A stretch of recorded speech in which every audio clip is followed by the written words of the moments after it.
Hello everyone, कैसे आप सब लोग? आई होप आप अच्छे होंगे। Welcome back to my another blog. और आज के ब्लॉग में मैं आपको मिलाने वाली हूँ एक स्पेशल गेस्ट से, जिनके पास मैं बैठी हुई हूँ। और ये गेस्ट हैं जिन्होंने स्टेट पीसीएस उत्तराखंड पीसीएस में असिस्टेंट डायरेक्टर की पोस्ट को हासिल किया है।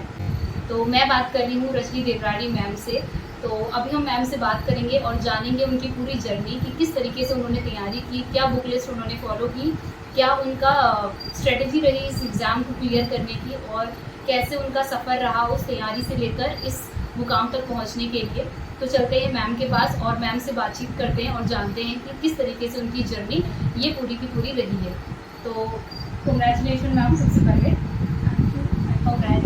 कंग्रेचुलेशंस कि आपने इस एग्ज़ाम को उत्तीर्ण किया,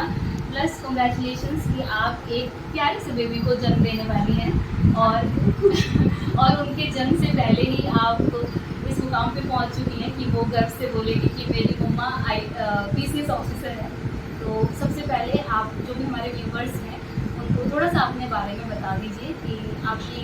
किस तरीके से आपकी क्वालिफिकेशन रही और कैसे कैसे आपने तैयारी फ्रेंड्स, मेरा इस बार उत्तराखंड पीसीएस परीक्षा में एज असिस्टेंट डायरेक्टर की पोजीशन में सिलेक्शन हुआ है।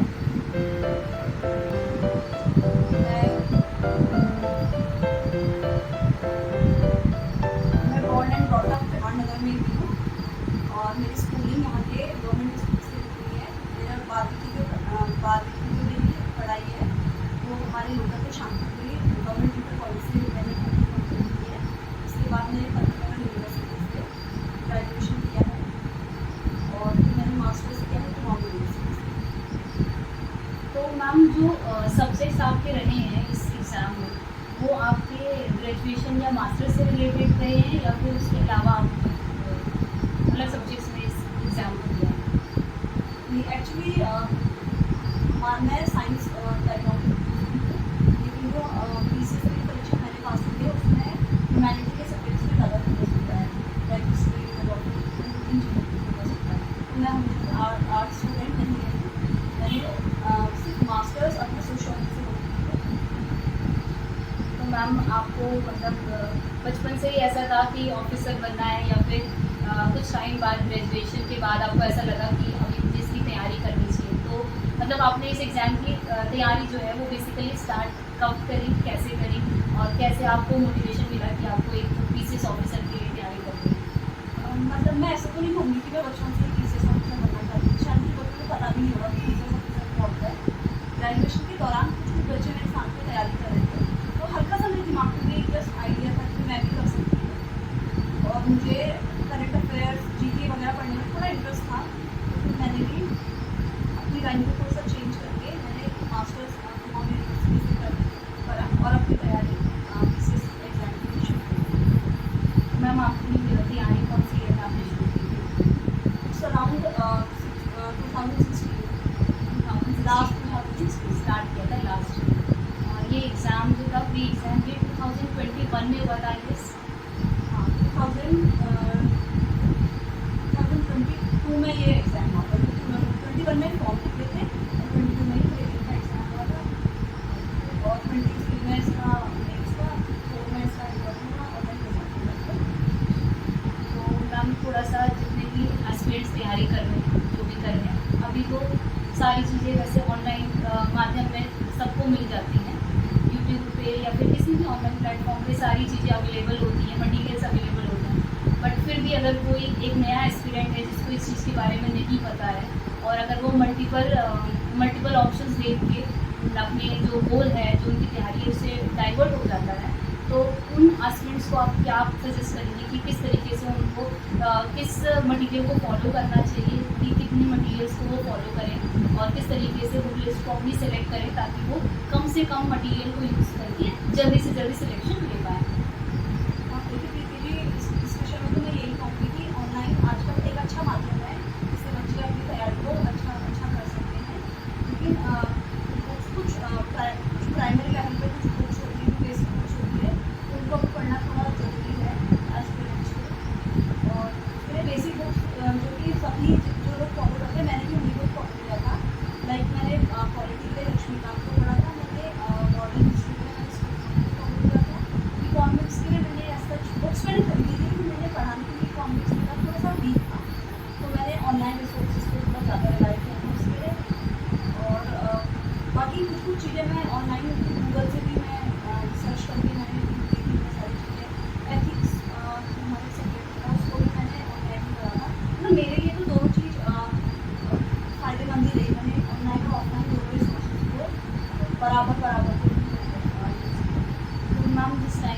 आपने तैयारी स्टार्ट की थी, तो क्या आपने किसी से गाइडेंस ली थी या फिर कोई कोचिंग इंस्टीट्यूट से आपने कोचिंग ली, या फिर कोई मतलब होता है ना कि आपके कोई सीनियर्स हैं जिनकी हेल्प के थ्रू आपने तैयारी स्टार्ट की, तो किस तरीके से आपने अपनी तैयारी स्टार्ट की, किसी कोचिंग के थ्रू या फिर अपना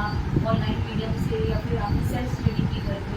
तो हमारे व्यूअर्स को बताइए कि क्योंकि कुछ लोगों का ऐसा कहना है कि अगर आप कोचिंग लेंगे तो ही आपका सिलेक्शन होगा, सेल्फ स्टडी से नहीं हो सकता, ये इतना टफ एग्ज़ाम है, तो उस चीज़ पे आप क्या कहना चाहेंगे? देखिए दीदी, मैं इस चीज़ को डिनाई करती हूँ कि ऐसा बिल्कुल ऐसा नहीं है कि आप ऑनलाइन आपको कोचिंग जाना ही ज़रूरी है। मेरे हिसाब से आप सेल्फ स्टडी कुछ ऑनलाइन रिसोर्सेज को आप रेगुलर बेसिस पे फॉलो करके आप अपना गोल अचीव कर सकते हैं। मैंने ऐसे कोई कोचिंग मैंने खुद भी नहीं ली थी। जब मेरी तैयारी मुझे लगा कि इतनी हो गई है कि अब मुझे थोड़ा राइटिंग पे ध्यान देना चाहिए, तो मैंने उस वक्त मेरे दोस्त ने दिए किसी इंस्टीट्यूट में जाकर के प्रैक्टिस करके फिर थोड़ा बहुत मुझे आइडिया आ गया था, तो फिर मैंने वो भी खुद करके मैंने खुद करी, वो भी फिर मैंने अपने ही तरीके से खुद सेल्फ स्टडी करके ही मैंने आज राइटिंग की प्रैक्टिस की। इवन मैंने इंटरव्यू के लिए कोई मतलब मैंने ऑनलाइन मतलब ना कोई ऑनलाइन ना कोई ऑफलाइन मैंने कोचिंग भी ज्वाइन की थी, बस मैंने एक आध जगह कुछ मॉक इंटरव्यूज तो मैम का ये कहना है कि ये कंपलसरी नहीं है कि आप कोचिंग के थ्रू ही ऐसे एग्ज़ाम्स को क्लियर कर सकते हैं, आप सेल्फ स्टडी और अगर आपके मटेरियल लिमिटेड है, आपके मटेरियल जो है अगर वो रिलायबल है और अच्छी गाइडेंस के साथ आप तैयारी शुरू करते हैं और उसमें कंसिस्टेंसी को मेंटेन करके रखते हैं, तो आपका सिलेक्शन ज़रूर हो पाएगा, जैसा कि मैम ने बताया। तो मैम मैं आपसे पूछना चाहती हूँ कि जब आप तैयारी स्टार्ट करते हैं, कोई भी एस्पिरेंट है वो तैयारी स्टार्ट करता है, तो कि वो किस चीज़ को दिमाग में लेके स्टार्ट करे कि उसको प्री क्लियर करना है या फिर उसको साथ में मेंस की भी तैयारी करनी चाहिए, दोनों को कंबाइन करके उसे तैयारी करनी चाहिए, तो इस पर आप क्या कहेंगे? मेरे ओपिनियन में प्री और मेंस की तैयारी अलग अलग तो नहीं होती है, वो हमेशा इंडिविजुअली होती है कि आप इतने अच्छे से प्रैक्टिस करें कि आपका फैक्चुअल चीज़ को तैयार हो जाए। अगर आप राइटिंग स्टाइल में अगर करें तो आपको राइटिंग भी आप करेंगे, तो तैयारी किस तरीके से करें कि आपकी फुल स्पीड स्टडी होनी चाहिए प्रीलिम के साथ और मेंस। जैसा कि आपने बताया कि जो लिस्ट नॉर्मल हर कोई फॉलो करता है वही आपने भी फॉलो की, जैसे कि मैम ने फॉलो की है, लक्ष्मीकांत फॉलो की है, हिस्ट्री के लिए विपिन चंद्रा की बुक मैम ने फॉलो की, और इकोनॉमिक्स के लिए मैम ने बोला कि एज सच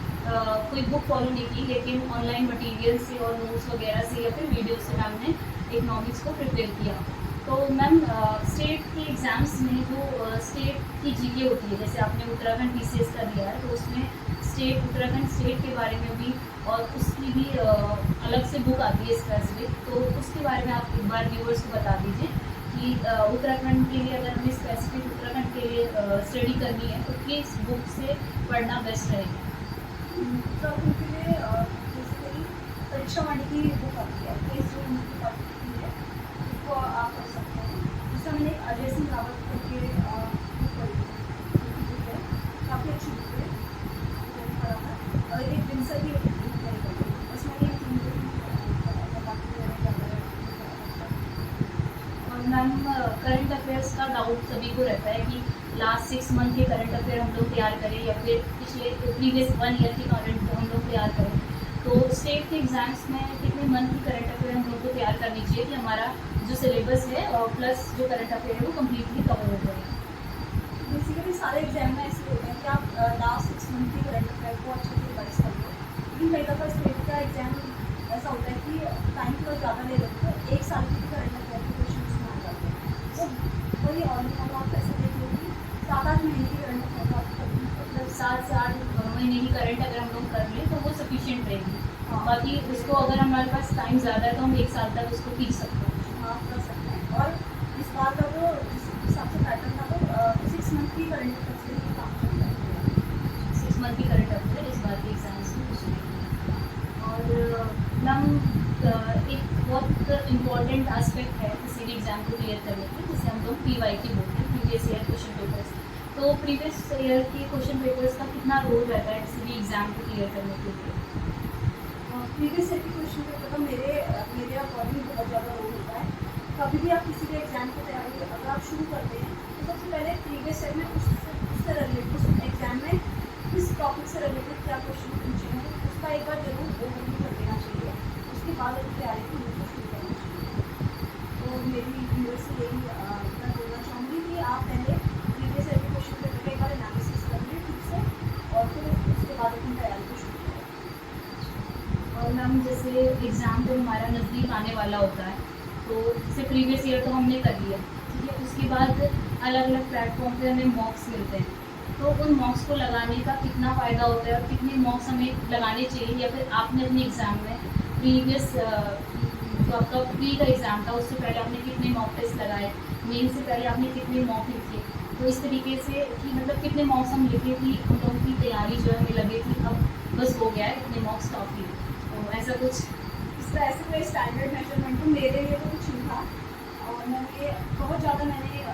मॉक टेस्ट नहीं किए। मतलब मेरे लिए तो मतलब ये चीज़ मतलब मैंने नहीं लिखा था, मैंने बहुत ज़्यादा मॉक टेस्ट नहीं किए थे, लेकिन हाँ मैंने 7-8 कुछ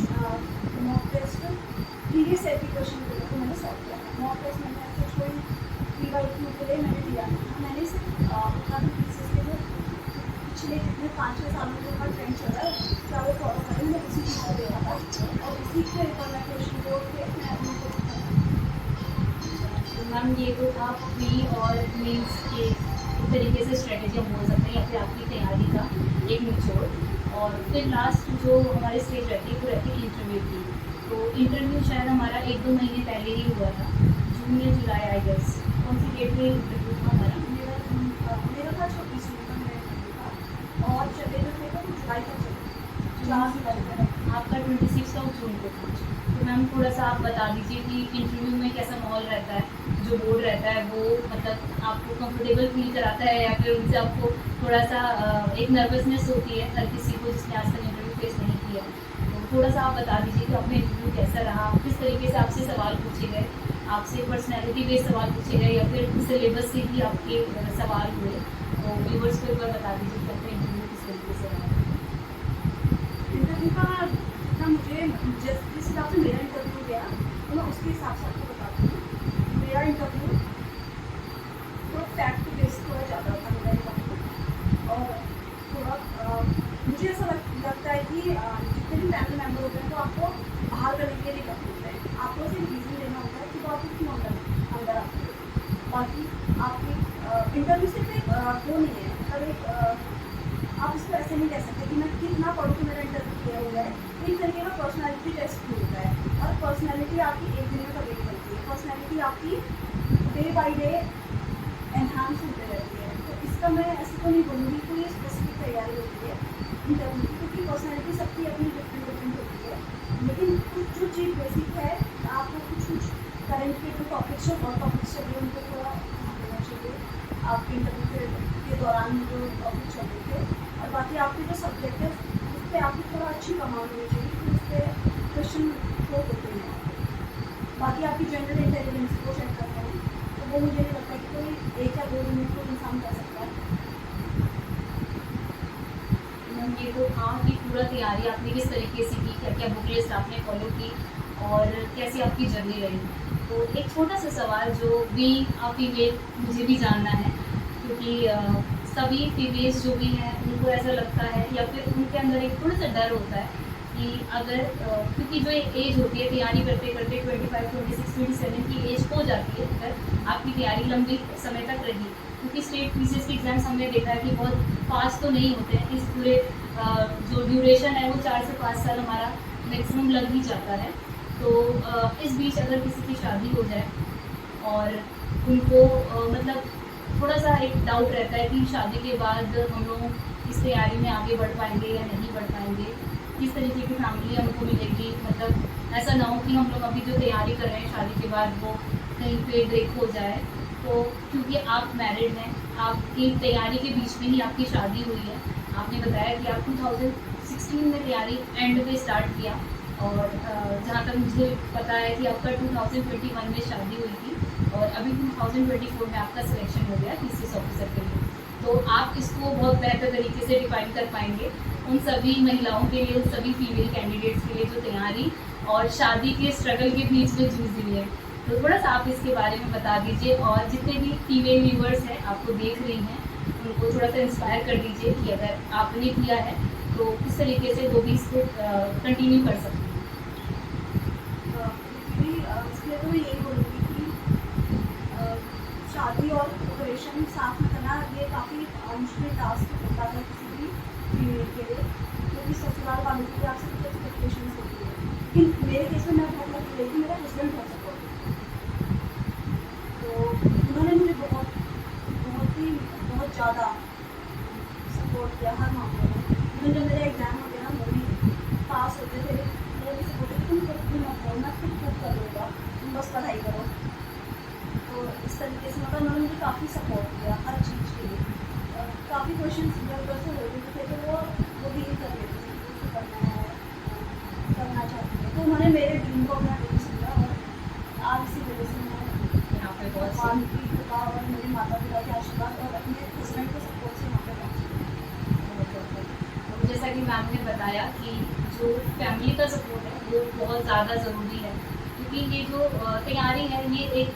लंबी तैयारी है, 1-2 साल की तैयारी नहीं है। बहुत सारे लोग होते हैं जो स्टार्टिंग में आते हैं, उनको 1-2 साल में नौकरी, सरकारी नौकरी मिल जाती है, लेकिन कुछ लोगों की जर्नी बहुत लंबी रहती है। तो इस जर्नी में एक अच्छा फैमिली सपोर्ट होना, अच्छा फ्रेंड सर्किल होना, अच्छा इन्वॉल्वमेंट होना बहुत ज़्यादा ज़रूरी है। तो जब भी आप अपने दोस्तों का चयन करें तो बहुत सोच समझ कर करें, क्योंकि परिवार का चयन तो हम लोग के हाथ में नहीं होता है, लेकिन जो फ्रेंड सर्किल है उसका चयन हमारे हाथ में होता है। कुछ ऐसे मेरे फ्रेंड्स रहे, वो सभी की लाइफ में होते हैं। कुछ ऐसे आपके आप बहुत सारे लोगों से जो आप टच में नहीं रहते हो ड्यूरिंग द प्रिपरेशन, लेकिन कुछ ऐसे होते हैं जो आप वो फील करते हो या फिर आपको लगता है कि आप मेरे से नहीं हो रहा है, उस वक्त वो एक आपसे पंप अप करने का बहुत अच्छा काम करते हैं। कि मेरे कुछ ऐसे फ्रेंड्स मुझसे ऐसे बोलते थे कि यार तेरा हो जाएगा, तो कोई ऐसा नहीं कि बहुत क्वालिटी है वो इस वजह से ऐसा बोलते थे। मुझे तो ऐसा लगता है कि शायद मैं लो फील करती थी, तो मैं ऐसे बोल देती थी कि तेरा हो जाएगा, तो मुझे मोटिवेशन आ जाता था कि चलो अगर ये बोल रहे हैं कुछ किसी ना किसी स्किल पे तो बोल ही रहे होते। तो मेरा ये मानना है कि आपके लाइफ में अच्छे दोस्तों का होना बहुत ज़्यादा ज़रूरी है, और जब भी आप कभी भी लो फील करें तो आपको उनसे बात करनी चाहिए, टाइम निकाल के उनसे मिलना चाहिए, ताकि आपका जो भी आपके मन के अंदर जो भी कश्मकश चल रही है वो रिजॉल्व हो सके। बस मैं ये मानती हूँ कि आज के फ्रेंड्स होना बहुत ज़्यादा ज़रूरी है। और इसमें मैं बहुत ज़्यादा लगी रही, मेरे कुछ ऐसे दोस्त थे, बहुत ज़्यादा तो नहीं, कुछ 4-5 दोस्त ऐसे थे, मैं जर्नी के दौरान मैं उनके साथ थी और थैंक यू सो मच, आपने अपना प्रीशियस टाइम निकाला हमारे लिए, और आई होप कि आपने इंटरव्यू की आपके इस इंटरव्यू के माध्यम से और इस वीडियो के माध्यम से जो इस देश के कोने कोने में बच्चे तैयारी कर रहे हैं, जिनकी चाहत है कि वो सरकारी नौकरी एक दिन प्राप्त कर पाए, तो वो सभी लोग मोटिवेटेड हुए होंगे, उनको कहीं ना कहीं थोड़ा सा गाइडेंस मिला होगा इस वीडियो के थ्रू, और ऐसे ही बहुत सारे लोग आपकी तरह ऑफिसर बने और उनका भी सिलेक्शन हो जाए। तो थैंक यू सो मच। तो गाइस मैं आ चुकी हूँ घर पे, और आपने देखा कि मैम ने किस तरीके से अपनी पूरी जर्नी हमें डिटेल में बताई। उनके 9 मंथ चल रहे हैं प्रेगनेंसी को, तो प्रॉपर रेस्ट और टाइम टू टाइम उनका खाना पीने का ध्यान रखना उनके लिए बहुत ज्यादा जरूरी है, क्योंकि वो ऑफिसर तो बन चुकी है, अब वो एक छोटी सी नन्ही सी जान की मम्मा बनने वाली है, तो अपनी हेल्थ कंडीशन पर ध्यान देना भी बहुत जरूरी है। और इस कंडीशन में उन्होंने इस एग्जाम को क्लियर किया, तो ये अपने आप में एक प्राउड की बात है। और जब भी कोई फीमेल कैंडिडेट स्पेशली एक गांव से, एक जगह से और एक शहर से, एक स्टेट से निकलती है, तो उन सभी के लिए प्राउड मोमेंट होता है। और मैं उनको प्रोफेशनली के अलावा पर्सनली भी जानती हूँ, तो मैंने देखा है कि किस तरीके से उन्होंने इतने साल लगाए हैं, मेहनत की है, और तभी आज वो इतनी सक्सेसफुल हो पाई हैं। तो पहले तो उनको बहुत ज्यादा थैंक यू कि उन्होंने अपना टाइम निकाला हमारे लिए, और बहुत सारी कॉन्ग्रेचुलेशंस। तो आई होप आप लोगों को भी इससे मोटिवेशन मिला होगा। और जो भी लोग तैयारी करते हैं, ये एक दिन की बात नहीं है, 1 साल की बात नहीं है, लंबा टाइम लग जाता है। तो मोटिवेटेड रहिए, कंसिस्टेंसी मेंटेन रखिए, और इसी तरीके से तैयारी करते रहिए। अगर आपको मेरी वीडियोस अच्छी लगती हैं तो मेरे चैनल को लाइक, शेयर एंड सब्सक्राइब कीजिए, और ऐसी ही वीडियो के लिए मुझे बहुत सारा प्यार दीजिए। तो मिलते हैं अगले व्लॉग में, तब तक के लिए बाय बाय, टेक केयर।